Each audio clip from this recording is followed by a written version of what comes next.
का समय है।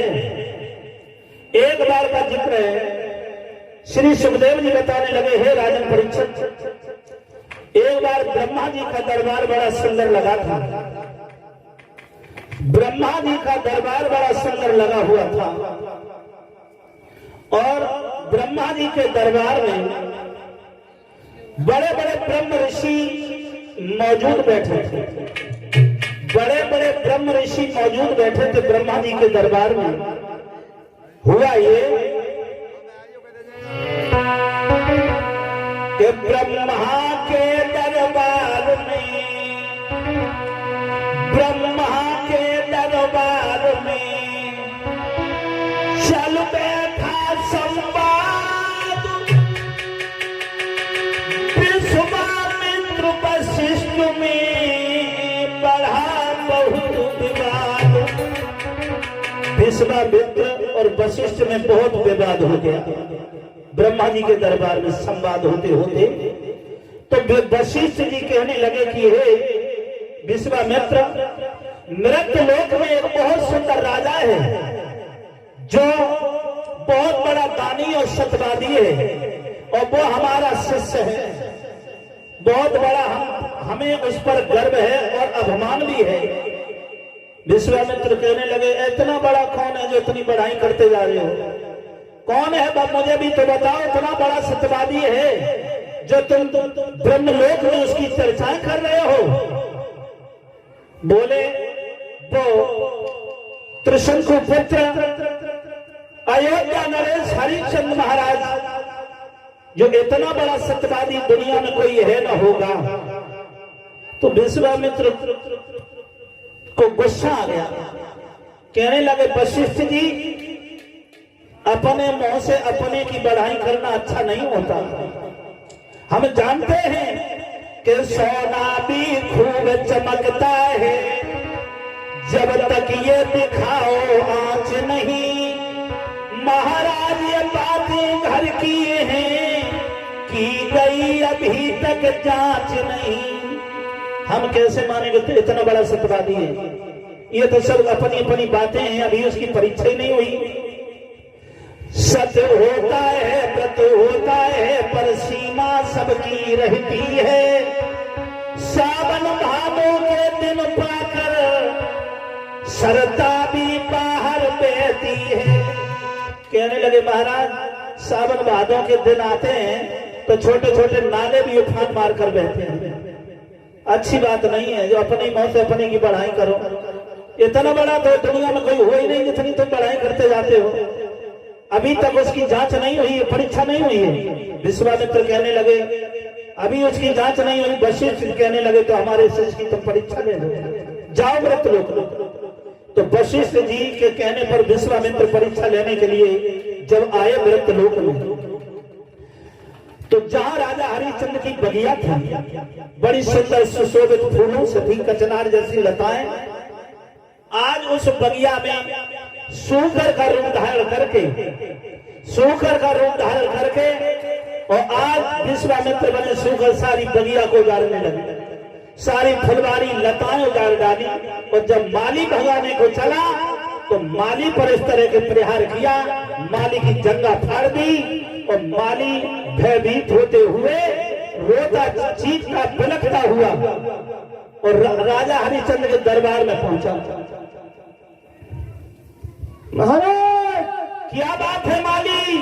अरे महाराज, बहुत गजब हो गया। क्या हो गया? महाराज, एक बाग में सूकर आया है और भगाने की कोशिश की। महाराज हमारी जंगा फाड़ दी। तुम्हारी जंगा फाड़ दी? महाराज हम रोड डुबाना होगा महाराज, और बहुत ज्यादा दर्द होने की मेरी जंगा लाला निकल आई। मेरे भागवत प्रेमियों, क्या करूं?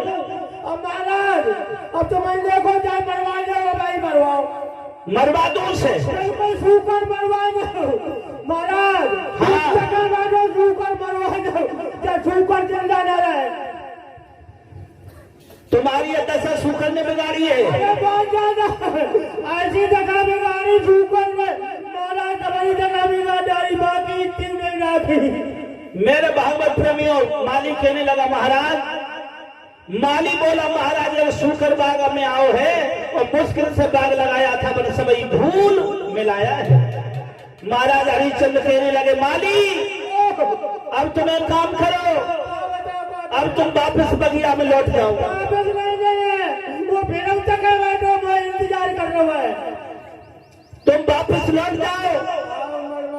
महाराज हमने सुनो, आरे हुआ शाम का पत्ते, आरे तो मत दीजो का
शाम का वक्त है, शाम को किसी को मारना वेदों के विरुद्ध है।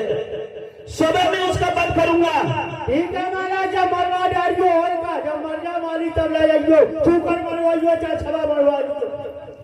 मेरे भागवत प्रेमियों, आज माली को वापस किया और उसी समय जब सुबह हुआ, महाराज राजा हरिश्चंद्र 10,000 जवानों को साथ में लेकर और बाग में पहुंच गए और छूकर चारों ओर भाग रहा है।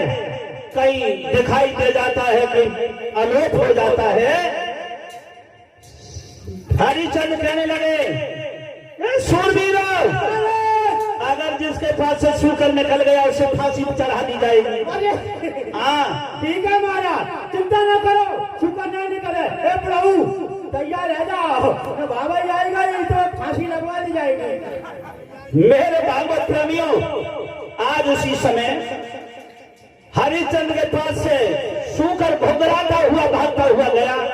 महाराज हरिश्चंद्र सूकर का पीछा करते हुए गए, आगे झाड़ी में सूकर छिप गया और हरिश्चंद्र आगे बढ़े तो वही विश्वामित्र सूकर से ब्राह्मण का रूप धारण कर लेते हैं और सामने आ गए और कहने लगे कौन हो तुम? हरिश्चंद्र बोले सूकर देखा है तुमने? बोले हमने कोई सूकर नहीं देखा, लेकिन तुम कौन हो? हरिश्चंद्र कहने लगे मैं अयोध्या नरेश हरिश्चंद्र हूँ। तो ब्राह्मण देवता कहने लगे विश्वामित्र बने राजन, आरे तो सोतानी भूप जग में और न तो है कोई, और तीजो हमको दान जो है पैर भूप तेरी होई।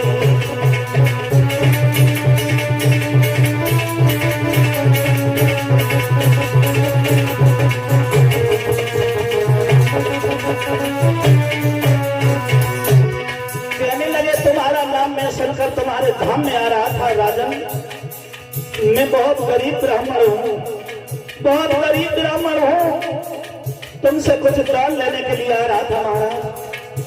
अरे मेरी कुआरी कन्या के नित पीले हाथ करा दे, अरे मेरी कुआरी कन्या के नित पीले हाथ करा दे, जा धर्म की गंगा बह रही है नित गोदा लाल लगाए दे।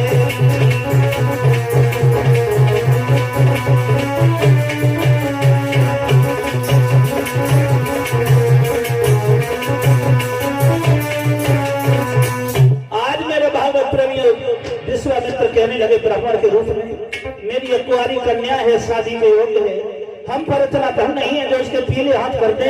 हे राजन मेरी कन्या के पीले हाथ करवा दे, और जब धर्म की गंगा है जब गोता लाल लगा दे। हरिश्चंद्र कहने लगे हे ब्राह्मण देवता, अभी मेरे पास यहाँ कुछ नहीं है।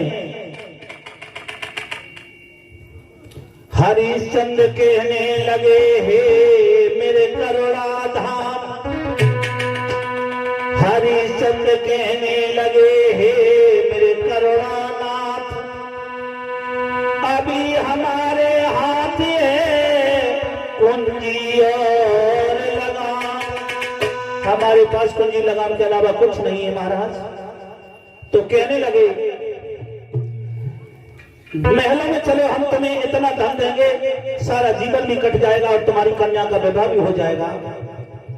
तो ब्राह्मण बने विश्वामित्र बोले कि संकल्प मत कर दे राजन, ये बाचा दान कहाएगा, फिर ये याचक की इच्छा अनुसार कारज में उसे लगाएगा। बस संकल्प कर दो फिर तो हम मांगी लेंगे। महाराज ने संकल्प किया, तिरवाचा भरवानी है और कहा हमें सिर्फ कुंजी लगाम ही दे दो, कुंजी लगाम दे दो।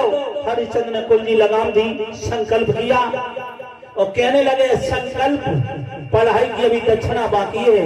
हरिश्चंद्र कहने लगे हे ब्राह्मण जी कितनी दक्षिणा तुम्हारी है? बोले 60 भार सोना हमें और दे दीजिए। बोले महलों में चलो, 60 बार सोना हम तुमको देंगे। जब महलों में आए तो इसी समय राजा ने अपना कोषाध्यक्ष को बुलाया और इशारा किया कि राजा ने खजांची बुलवाओ और आज्ञा दई धन लाने की। और विश्वामित्र ने मुस्कुरा कर और फिर कही गई बात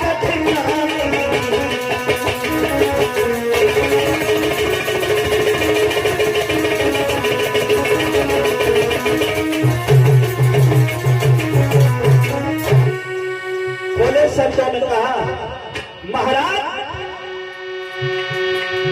खोले शब्दों में कहा महाराज क्या कह रहे हो? किससे तुम सोना मंगवा रहे हो, धन मंगवा रहे हो? विश्वामित्र बोले ब्राह्मण के रूप में ये राजन कुछ हो ठिकाने का, से बाजिश से करो बात है, वो तेरा सेवक रहा नहीं जो किस पे हुक्म बताता है।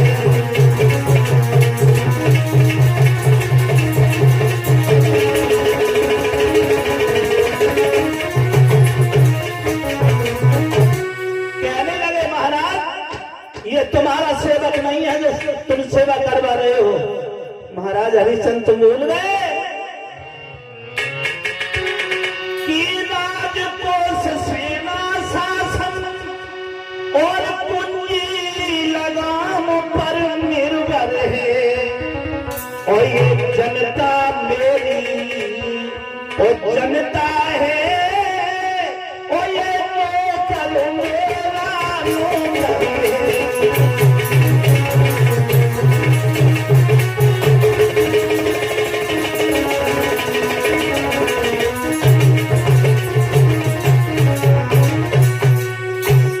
शब्दों में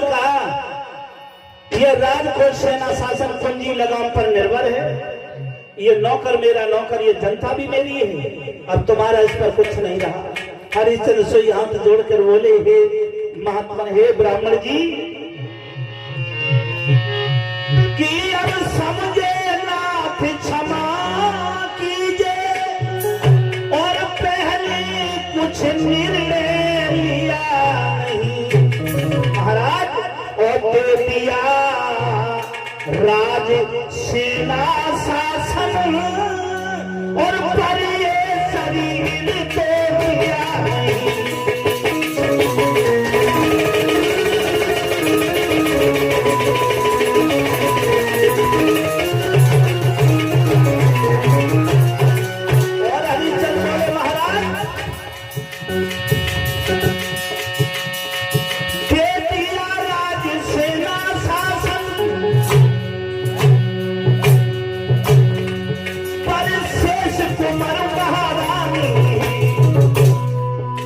हमारी रानी का नाम है तारा। मेरा एक बेटा है जिसका नाम है रोहित, रोहितास। दे दिया राज सेना शासन पर शेष कुमार महारानी और चलो बेच दो हमें भगवानी, हम पिट जाए तीनों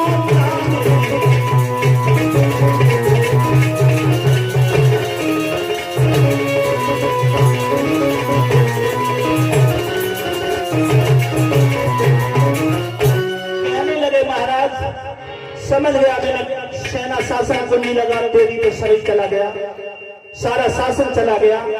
लेकिन हमारा शरीर और हमारी रानी और मेरा बेटा 5 वर्ष का रोहित है, उसे बेचकर और हम तुम्हारा 7 बार सोना अदा कर देंगे।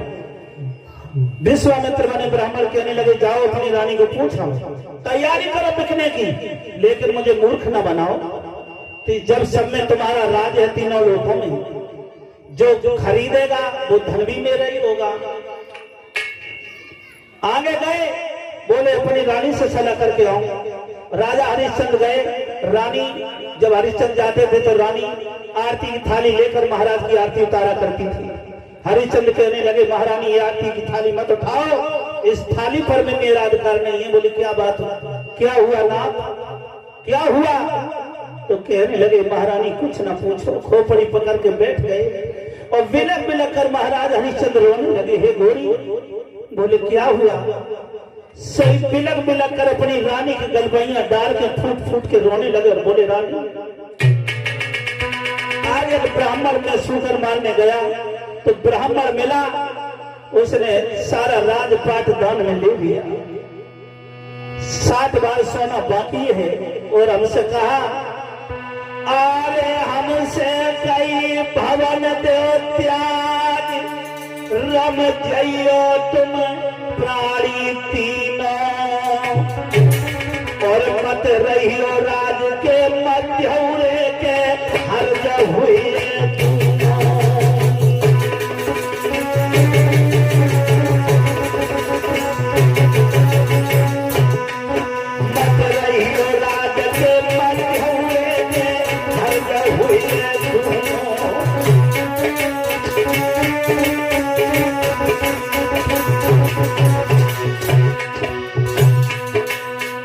हरिश्चंद्र बोले, रानी हम चले नए को से उड़े मेरे होश भंग चाहदारो।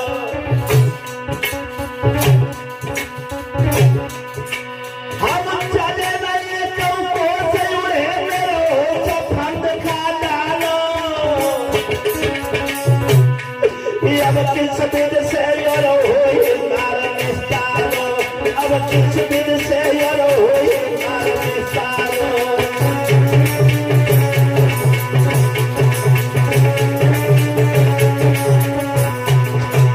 और बोले,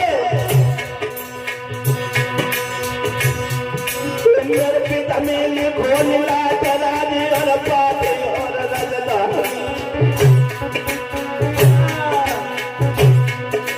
मेरे पिता में लिखो नीला तरानी और पापी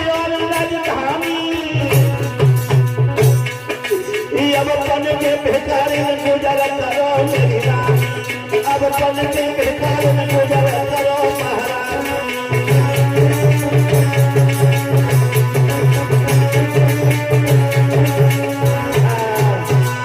कहने लगे सब में हार गए, त्रिवाचा हार गए, और 60 बार सोना बाकी है, कहां से देंगे? रानी कहने लगी महाराज हमें बेचो, बेटा को बेचो, उसका ब्राह्मण का धन निपटा दीजिए, रब कुल की लाज बचा लीजिए, रब कुल की लाज बचा लीजिए, ये चोला सफल बना लीजिए, चलो बेच लो, हमें भगवान ब्राह्मण का धन निपटा दीजिए। सही बेटा आ गया, पिताजी बेच लो, माँ की बात सही है। राजा कहने लगा कि महारानी तीनों लोकों में जब मेरा राज है, अगर कोई खरीदेगा वो धन भी मेरा होगा, ब्राह्मण का हो जाएगा, मैंने तो सब सौंप दिया। रानी कहने लगी काशी में चलो, बहुत विश्वनाथ की नगरी भोलेनाथ की, काशी त्रिलोक से अलग है, त्रिशूल के ऊपर है। आज तीनों प्राणी चले और विश्वामित्र के पास पहुंचे, और कब चले? आधी रात को चले, आधी रात को, क्योंकि दिन में अयोध्या की जनता महाराज हरिश्चंद्र को जाने नहीं देती। जब चले हैं तो प्रणाम किया अयोध्यापुरी को, और प्रणाम करके आगे को बढ़ते हैं, लेकिन दशा क्या है? दोनों तीनों की दशा क्या है?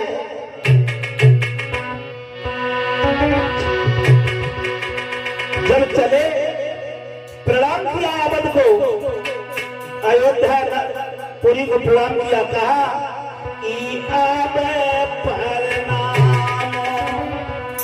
आरे करो राजधानी, आबे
प्राणी आधी रात को बिकने के लिए जब चले, धीरे धीरे अयोध्या से बाहर निकले, तो अब तीनों की दशा क्या थी लोगों?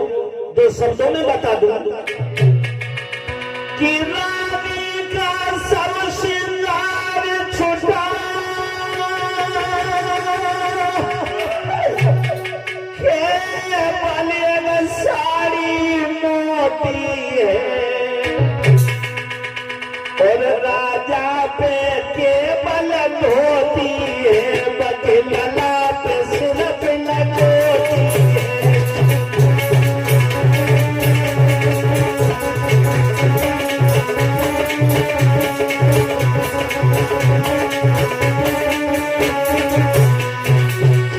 रानी का सब श्रृंगार छुटा,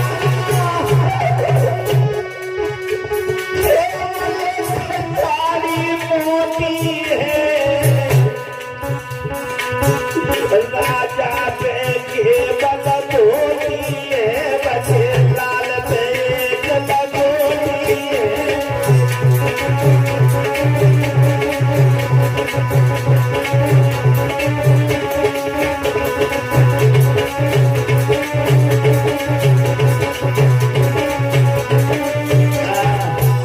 आज तीनों प्राणी जा रहे हैं, रानी का श्रृंगार छुटा है, एक मोटी साड़ी है। आज धीरे धीरे आगे बढ़ते चले गए, जब कोच निकल गए नंगे पैर, घुटवन तक सूजन आ गई, फपोले पैर में पड़ गए। बेटा रोहित बेहोश होकर जमीन में गिर पड़ा, और जब बेटा बेहोश होकर जमीन में गिर पड़ा, सोई बोले तारा ने पीछे मुड़कर देखा, अपने लाल को गोदी में उठाया। बेटा रोहित, आगे को जब होश आया बेटा को आगे चले। विश्वामित्र समझ गया कि तीनों व्याकुल होने लगे, इन्हें जल पिलाओ, अगर इन्हें पानी पी लिया तो इनका सत्य चला जाएगा, यहीं से मैं वापस हो जाऊंगा। कमंडल में जल लेकर आए। लो महाराज पानी पी लीजिए। हरिश्चंद्र बोले मैं पानी नहीं पी सकता जब तक तुम्हारा कर्ज अदा नहीं कर दूंगा। आगे बढ़ के रानी से बोले तुम पी लीजिए। रानी ने मना कर दिया, बोले छोटा बच्चा ये क्या जाने, ये तो पी लेगा। और जिस समय रोहित के पास पहुंचे, पानी पी लो, तुम बेहोश हो गए थे ना, पानी पी लो। जैसे ही पानी कमंडल आगे किया, रोहित ने कमंडल में धक्का मार दिया और कहा महाराज तुम्हें नहीं पता है, बेटा ने तुरंत जवाब दिया, और आप तो हो विप्रवर ज्ञानी, पानी की हमें जरूरत क्या, हम खुद ही पानी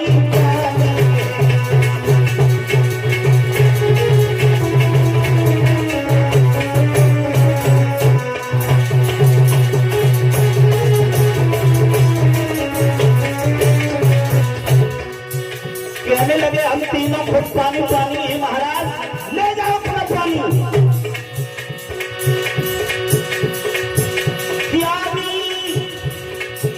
ज्ञानी ये है सुख शयन पान, ऋणधारी लेख नहीं सकते, पानी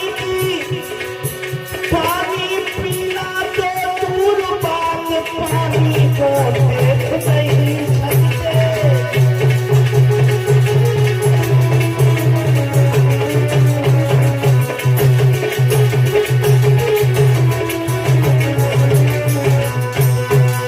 आज इस समय धक्का मार दिया कमंडल में, बोले महाराज पानी पीना तो बहुत बड़ी बात, पानी को देख भी नहीं सकते, हम तीनों पानी पानी हैं, आप तो ज्ञानी हो, जब तक कर्ज नहीं अदा कर देंगे एक बूंद भी नहीं पिएंगे। सही विश्वामित्र क्रोध में आकर धक्का मार के चलाने, चलो धीरे धीरे चल रहे हो। आज रानी रोने लगी और बोली महाराज क्यों धक्का मार रहे हो, क्यों मार रहे हो, धक्का क्यों मार रहे हो। और बोली अरे धीरे चलो तो हारी रे ब्राह्मण,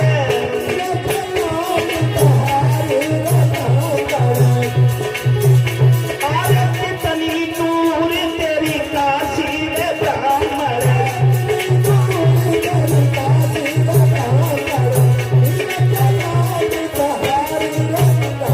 आज मैया तारा रोती हुई आगे चली। प्रभु का नाम लेते हुए पहुंचे काशी धाम, तीनों ने झुक कर किया शिव धाम को प्रणाम। तीनों ने झुक कर प्रणाम किया और रात्रि में धीरे धीरे सुबह हो गया। काशी के बीच बाजार में पहुंच गए तीनों।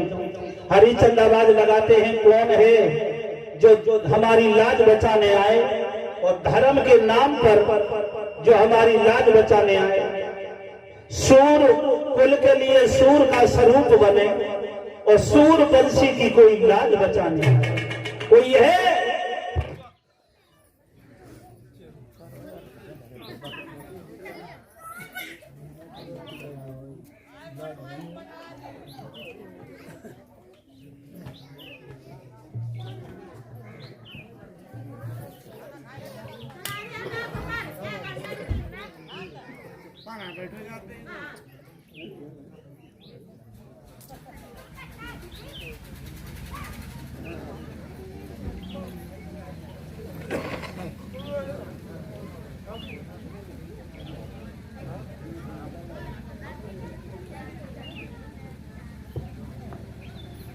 मेरे भागवत प्रेमियों, आवाज दी काशी के लोगों कि तीन प्राणी यहां बिकने को खड़े हैं, कोई आए नहीं खरीदे।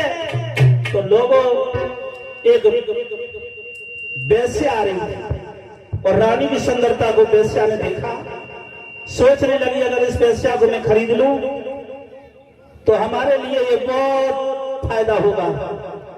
हाँ, आगे बढ़ के रानी को जब वेश्या ने मूल कर दिया, कितना मूल है कि 20 भार सोना, वेश्या खरीदने लगी। सोई रानी की आंखों में आंसू भर के और भगवान से विनती करने लगी, हे परमेश्वर आज मेरी रक्षा करो प्रभु, जिस सत्य बचाने के लिए, जिस धर्म को बचाने के लिए आज मैं बिकने आई हूं, अगर वेश्या मुझे खरीद ले गई तो हमारा धर्म चला जाएगा, सत्य भी डूब जाएगा।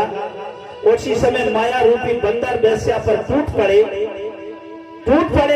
मेरे भाई व प्रेमियों, वेश्या की लाज बची, वेश्या भाग गई। तब तक एक कालू नाम का मेहतर आया और महाराज हरिश्चंद्र को खरीदने लगा। बोले ये नौजवान अच्छा है, ये मेरे काम का है। मेरे भाई व प्रेमियों खरीदने लगा और कहा है कि इस नौजवान का क्या मूल है? बोले 20 भार सोना।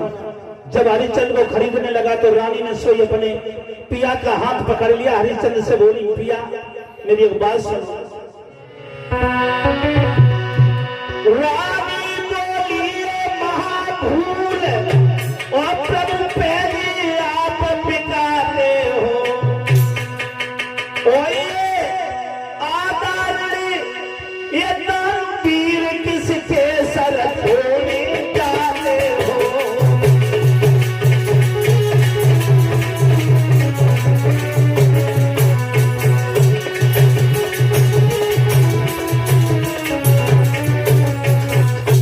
शब्दों में कहा है दानवीर, पहले आप बिक रहे हो, फिर ये आधा ऋण रह जाएगा, किनके सर छोड़े जाते हो?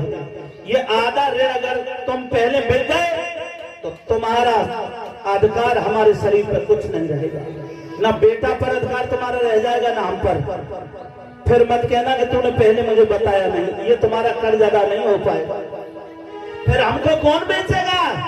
पहले महाराज हमें बेचिए, बेटा को बेचिए, फिर तुम खुद बेचिए, तब ये कर्ज अदा होगा। तुम पहले बेच गए तो हमारे शरीर पर तुम्हारा कोई अधिकार नहीं रह पाएगा। उसी समय मेरे भाई व प्रेमियों, स्वयं एक ब्राह्मण देवता आए और रानी का मूल कर दिया। इस बेटी का क्या मूल है? 20 भार सोना। 20 भार सोना देकर रानी को खरीद लिया।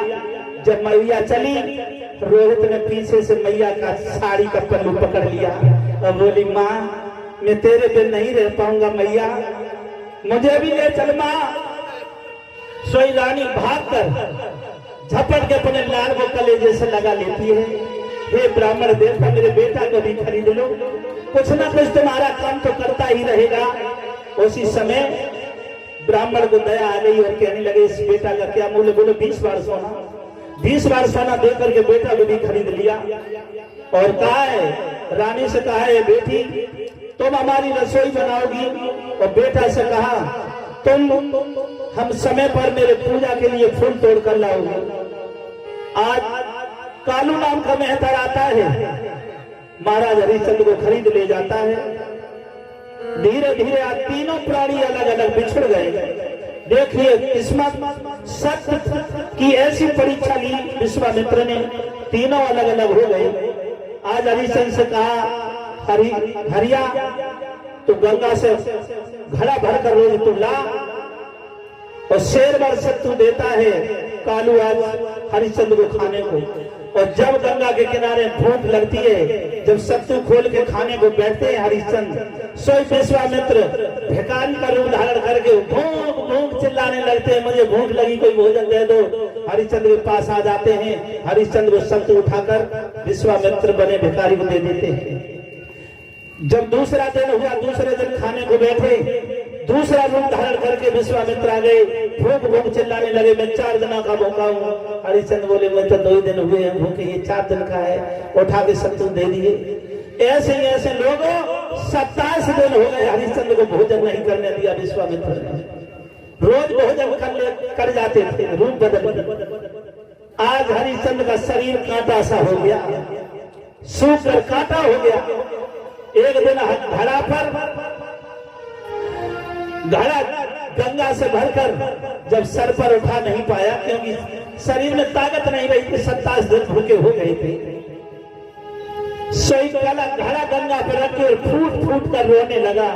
हरिश्चंद्र कहा, प्रभु ये कौन सी लीला है जो आज मैं पूरे तीनों लोगों का राजा होकर आज भिखारी बन गया, एक नौकर बनकर एक घड़ा मुझ पर नहीं उठ रहा है।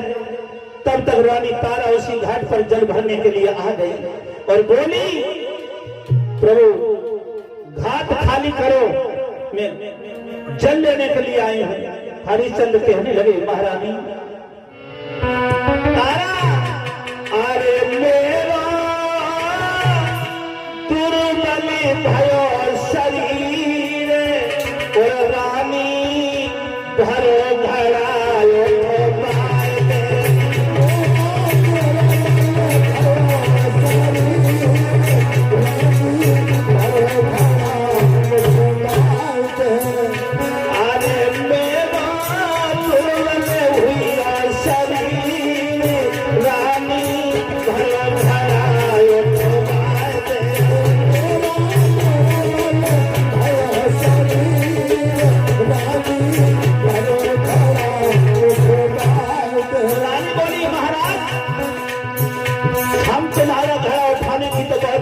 तुम्हारा घड़ा छू भी नहीं सकती। क्यों?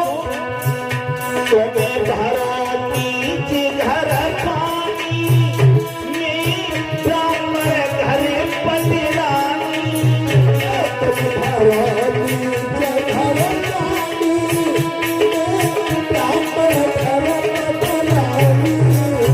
अरे मेरा धर्म नष्ट हुई जाए, रामी भरो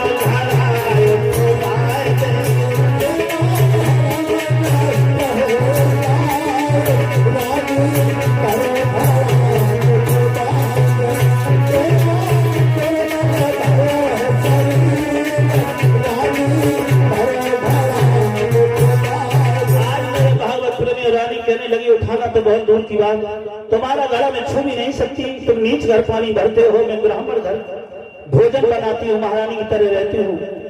उसी समय बोली, मैं अकल बता दूंगी, तुम जो घड़ा लेकर के जल के अंदर घुस जाओ, जब गर्दन से जल हो जाए तो ये घड़ा बहुत आसानी से उठ के सर पर रख लोगे। तुम चले जाना, अब तुम थोड़े दूर हो जाओ, जल भर लो।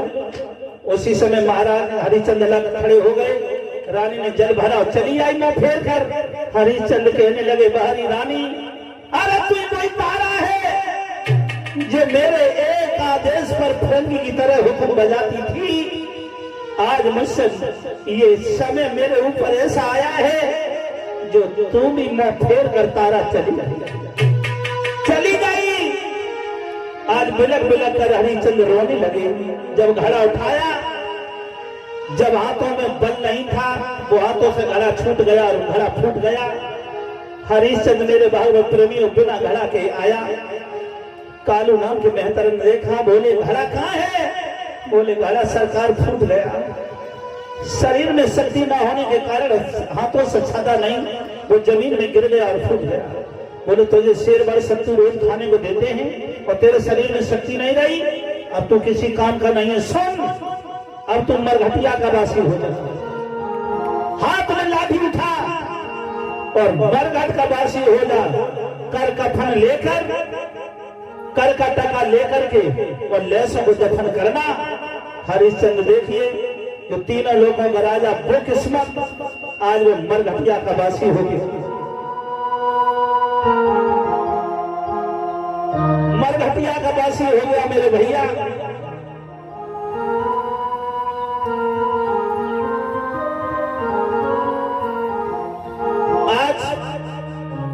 श्री हरिगंगा किनारे बैठे श्री सुखदेव जी बताते, राजन परीक्षित, समय गुजरता चला गया। एक दिन ब्राह्मण देवता बेटा रोहित से बोले, सुबह का समय, बेटा रोहित तुम बाग में चले जाओ, मेरा पूजा का समय हो रहा है, फूल तोड़ कर लाओ। आज रोहित फूल तोड़ने के लिए बाग में गया। मेरे भैया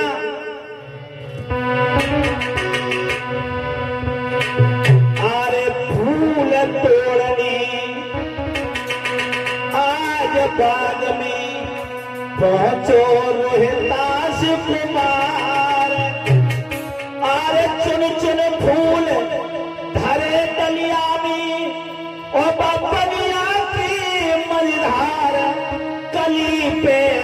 हाथ चलायो झपट बिछियल खायो बली पे हाथ चलायो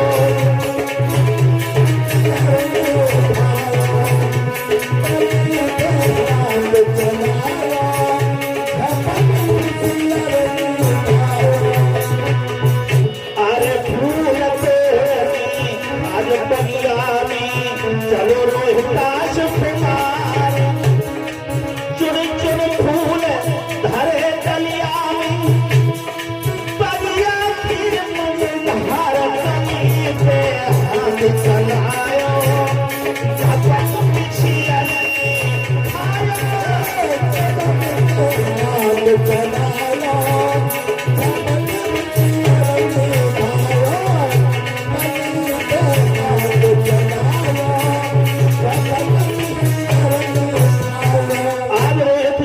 गया फूल तोड़ने के लिए चुन चुन के फूल तोड़ने के लिए रखने लगा एक सुंदर फूल में छोटा सा नाग बनकर सर्प बनकर विश्वामित्र बैठ गए और जब रोहित ने जब वो फूल तोड़ने के लिए हाथ बढ़ाया आज विश्वामित्र नाग बनकर रोहित के फन मार देते हाथ में डस लेते हैं और रोहित गिर पड़ा बाग में वही विश्वामित्र वही रानी जिस गली में रहती थी उसी गली में आवाज लगा देते हैं कि कौन ऐसी निर्दयी मां है जो सुबह सुबह अपने बच्चे को भेज दिया बाग में फूल लेने के लिए उसे काले नाग ने डस लिया वो मर रहा है बाग में पड़ा हुआ मर गया है तारा के कान में आवाज पहुंची सो मैया झपट पड़ी कि मेरे ही बेटा गयो है जब चली मैया तो ब्राह्मण जी कहने लगे तारा कहाँ जा रही है बोले मेरे बेटा को सर्प ने डस लियो मैं जा रही हूँ बोले पहले मेरे लिए भोजन बना और मुझे खिला उसके बाद जा लोगों मैया जिस मैया का बेटा पता चल जाए माँ को कि मेरा बेटा खेतों मरा पड़ा है और वह मैया से कहो भोजन बनाओ तो दिल करेगा कि मैं भोजन बनाऊं आज वो मैया आटा गूंथ रही है आंसुओं की धारा चल रही है आंसुओं से आटा गूंथ रही है मेरे भागवत प्रेमियों आज उसी समय भोजन बनाकर ब्राह्मण को देकर मैया तड़पती हुई बाग में आई और वहीं पर आई जहां बेटा रोहित पड़ा है मुंह से झाग आ रहा है बेटा रोहित आज रोहित रोहित कहकर मैया जमीन में गिर पड़ी अपने लाला को गोदी में रख लियो और बिलक बिलक कर रोने लगी सही रोहित रोकर बोला माँ माँ माँ मेरे प्राण जा रहे हैं माँ सही रोहित बोला मैया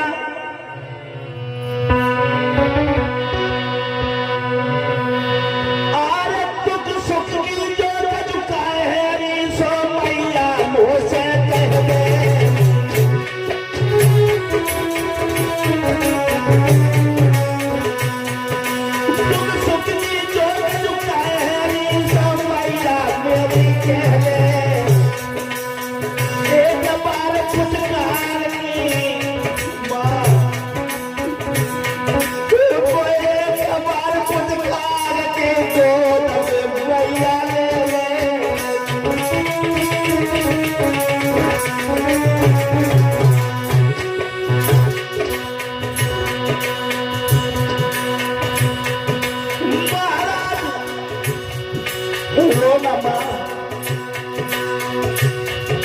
रो नहीं जो जन्म लेता है वो मरता है जरूर महाराज मेरी माँ तो हमारी बिगड़न लगी तमाम बोल राम राम के नाम करे रोहित बेटा ने प्राण जागी मदिया रह गई पड़ी पिजना खाली करियो है जागी माटी रह गई पड़ी कतोला हुन से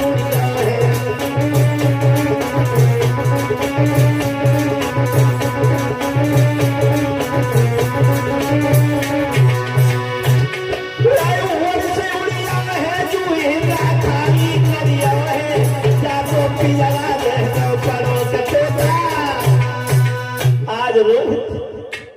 मैया को समझाता रहा।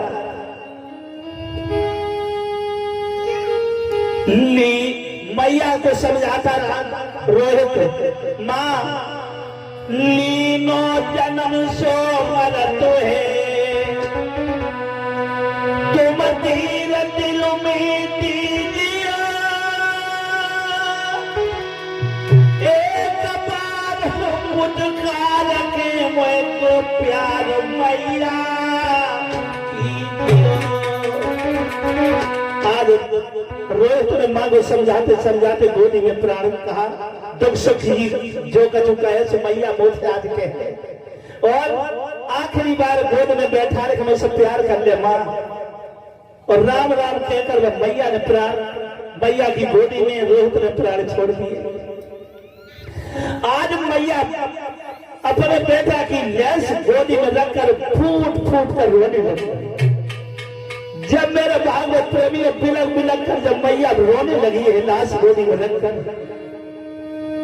ऐसे नहीं गैया की तरह टकराने लगी है वो मैया तारा अपनी बेटा की लाश पर मुंह से मुंह लगाकर फूट फूट कर रोने लगी और बोली, बेटा अरे बेटा के बोल रे सो नाय दे,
टकराने लगी और बिलक बिलक कर मुंह से मुंह लगाए कर बोली है, बेटा बेटा रोहित, बेटा रोहित,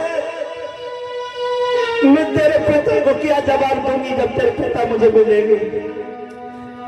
तेरे पिता पूछेंगे मेरा बेटा रोहित कहाँ है, मैं क्या जवाब दूंगी लाला? और रोहित का मैया बोली है, बेटा रोहित तेरे संगे तेरी मैयू मर जाएगी लाला, तू जहां गया है तेरी मैयू पीछे पीछे आएगी लाला। और बोली है, आरे 9-10 मास गर्भ में राखो, आरे सुख नहीं पायो काया में,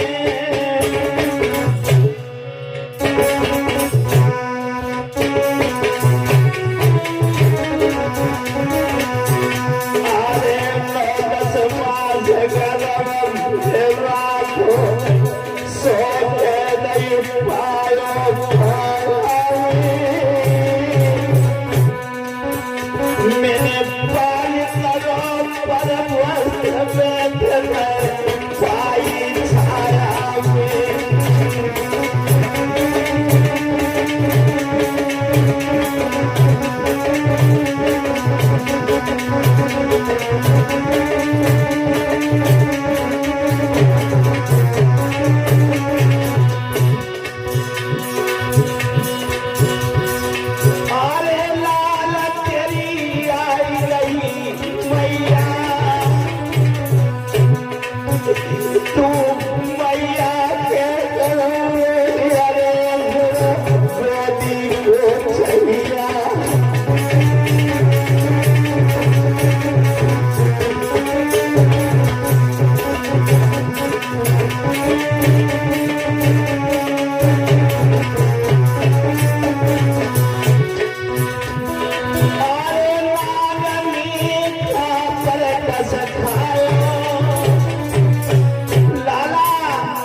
प्रेमियों, रो रही है मैया तारा। तब तक रोते आवाज सुनकर शाम होने लगी। सो शाम हुई, माली आया और बोली, हे रानी, हे देवी, तुम्हारे बेटा को नांग में डसा है, अब जा पे कफन डाल दो, इसका अंतिम संस्कार करो। सारे बदन में जहर फैल चुका था, कहीं मिट्टी फट ना जाए, कहीं तुम्हारे बेटा की लहस फट ना जाए। आज उसी समय मैया ने अपनी आधी साड़ी फाड़ कर अपने बेटा पर कफन डाला है। और वह मैया ने अपने लाल को जिस समय गोदी में उठाया, आज वो बेटा रोहित मैया की गोदी से आधो इधर लटक गए सर, और आधो शरीर इधर लटक गए। तो वो मैया अपने बेटा की लहस लेकर बाग में से शमशान में पहुंची आधी रात को। और जिस समय आवाज दी, हे मरघट के रखवाले, ओ मरघट के रखवाले, सही हरिश्चंद्र ने आवाज सुनी। किसने रात में मरघट को जगा दिया? हरिश्चंद्र जब आए, देखा रानी तारा तुम? हाँ। क्यों आई हो? मरघट में क्यों आई? मेरा बेटा रोहित कहाँ है? सही अपने बेटा रोहित के शरीर के मौत से वो कफन रूपी साड़ी ऊपर से हटाई। जो राजा ने अपने बेटा को देखा, तब तक ही बांध कर देखने लगा, शरीर थर्राने लगा, शरीर थर्राने लगा। बोला, ये क्या हुआ रानी? बोले, तुम्हारे बेटा रोहित के नाग ने बन में डस लिया। अब एक काम करो स्वामी, अपने बेटा को दाग लगा दो, अपने एक काम और कर दो मेरे जीवन में, एक मेहर कर दो, अपने बेटा को दाग लगा दो। क्योंकि कभी मैया को अपने बेटा को दाग लगाते बहुला संसार में काउट में देखो, ऐसी मैया कोई नहीं हो संसार में जो अपने बेटा को दाग लगाए। अब तुम दाग लगा दो। सही हरिश्चंद्र खड़े हो गए दूर। रानी याद कर, जब मैंने घर उठवाने की कहा था, तो कह रही थी मेरा धर्म चला जाएगा। आज मेरा भी धर्म जा रहा है, तो मुझे कर कफन दे दे और लाश का तुम संस्कार कर कफन दे दे, लाश का तुम संस्कार कर। सो रानी बिलक बिलक कर और रोने लगी और कहने लगी, है महाराज,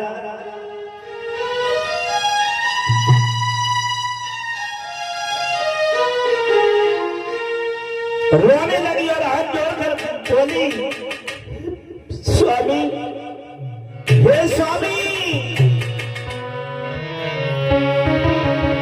अरे मुंह पे कर मत मांगो, भारे तार मुंह पे,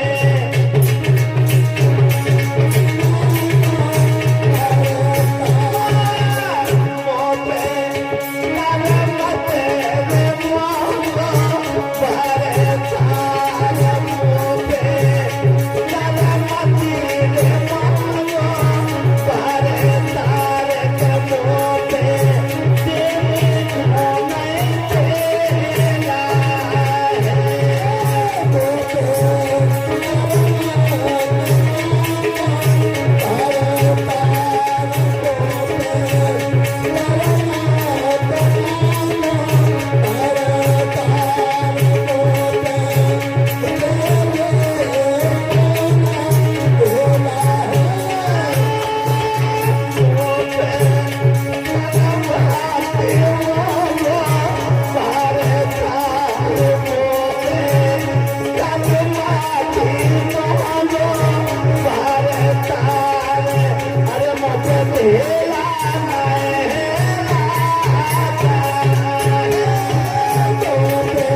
मेरे पास कुछ नहीं है। हरिचंद कहने लगे कुछ नहीं है तो ऐसे नहीं, हमारा धर्म चले जाएगा। हम तो जाकर बता दें आधी साड़ी तेरे बदल पे है, यही मुझे दे दे और तेरे पुत्र का मैं अंतिम संस्कार कर। उसी समय आधी साड़ी मेरे भागवत प्रेमी राजा हरिश्चंद्र को दी और अंतिम संस्कार पुत्र का महाराज ने किया। आज रानी देखिए रोती हुई, आज वह मैया आई। पहले तो दुख में नींद आती नहीं, आती है तो बड़ा भयंकर आती है तूफानी। आज दुर्गे मैया के मठ में रात्रि में बैठ गए। क्या किया? अरे कहा कर्म में लिखी, अरे सती के मठ में घुस आई।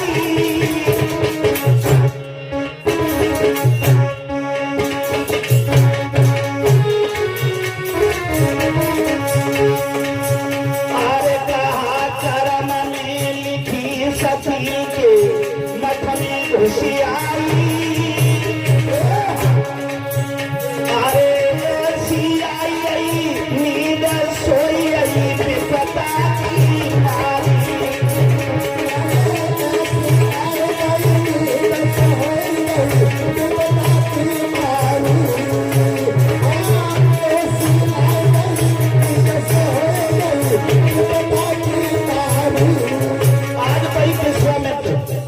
जब देखा वही विश्वामित्र ने देखा कि रानी मंदिर में सो रही है।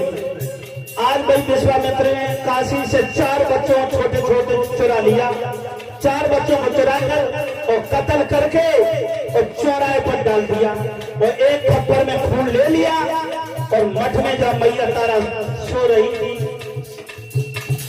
दीवार पे अपना सर लगाए, रक्त खून लेकर लगा दिया, सारे खून बदन पे छींटा मार दिए और आवाज दे दी। जब काशी में एक डाहिन आई है, छोटे छोटे बच्चों को खा रही है, छोटे छोटे लाल अरे अरे का चोराए पे दारी जने बेटा डाले मारे उमर बेटन की है बारी।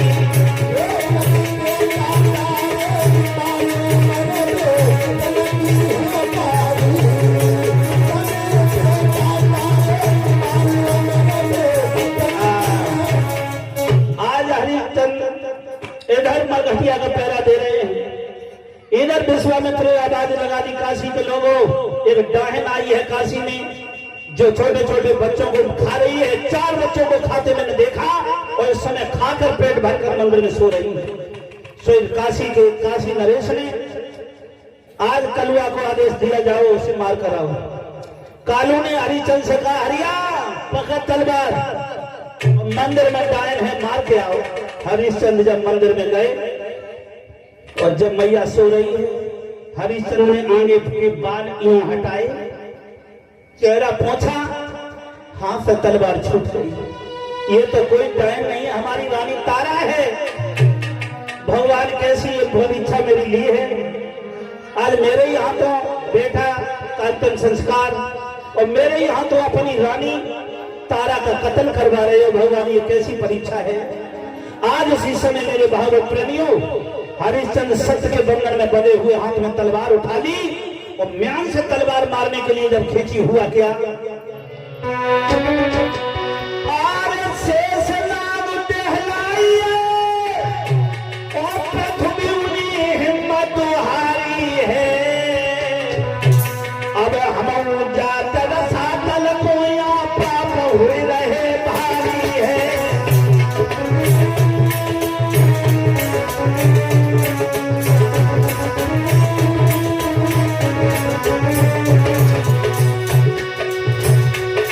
ओ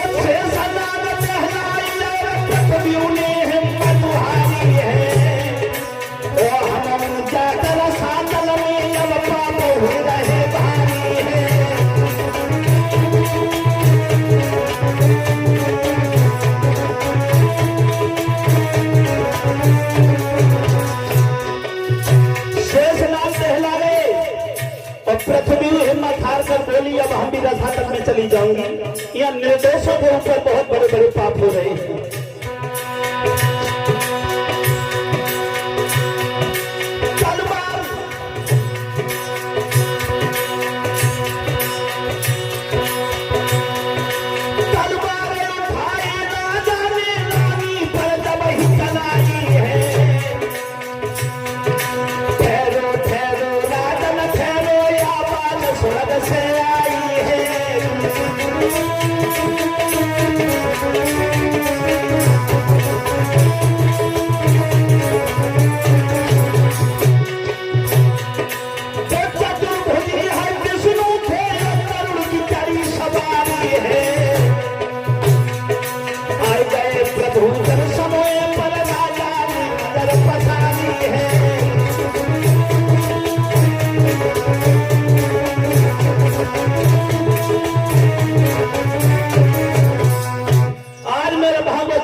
मैया भी तलुथल हो गई, बोली यहाँ पाप हो रहे, मैं रक्षा करने चली जाऊंगी। उसी समय तलवार चलाई, ठहरो ठहरो, ठहर जा हरिश्चंद्र। और पीछे से विश्वामित्र अपने रूप में प्रकट होकर तलवार पकड़ लेते हैं। स्वयं भगवान नारायण प्रकट हो गए। महाराज हरिश्चंद्र को दर्शन दिए, तारा के होश आ गए। तारा ने जब देखा आप ही हो, हरिश्चंद्र से विश्वामित्र कहने लगे मैं तुम्हारी परीक्षा लेने आया था और वंश परीक्षा में तुम बहुत पास हुए हो। धन्य है हरिश्चंद्र, जय हो महाराज हरिश्चंद्र की। तेरा जैसा सतवादी दुनिया में ना हो, हुआ ना होगा। हाँ वरदान मांग लो। क्या वरदान मांग लो? रानी बोली मेरा तो बेटा भी चला गया, बेटा चला गया। विश्वामित्र कहने लगे बुलाओ अपने बेटा को, तुम्हारा बेटा कहीं नहीं गया, बुलाओ। और जिस समय रानी ने कहा बेटा वो है, गंगा के किनारे से माँ माँ माँ माँ माँ कहता हुआ बेटा रोहित भागता हुआ आ रहा है। और मैया ने गोदी में उठा लिया। कभी बेटा को माँ छीन लेती है, कभी राजा हरिश्चंद्र मैया की गोदी से अपने पुत्र रोहित को छीन लेते हैं, कभी राजा की गोदी से भगवान नारायण छीन लेते हैं, और कभी कभी विश्वामित्र गोदी में छीन लेते हैं। कि ऐसा सत्य लिया, सत्य के लिए तुझे बेटा मरना भी पड़ा। हाँ मेरे भाई बहन प्रेमियों, आज उसी समय भगवान बोले वरदान मांग लो रानी, वरदान। राजा से बोले वरदान मांगो। तो राजा कहने लगे प्रभु अरे दाता इतना दीजियो जामे कुट में समाए।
हरिश्चंद्र ने कहा दाता इतना दीजिए जब मैं कुटुंब समाज में भी भूखा न हो, कोई संत न भूखा जाए। रानी से कहा तुम भी वरदान मांग लो, रानी से कहा तुम भी वरदान मांग लो। तो रानी बोली प्रभु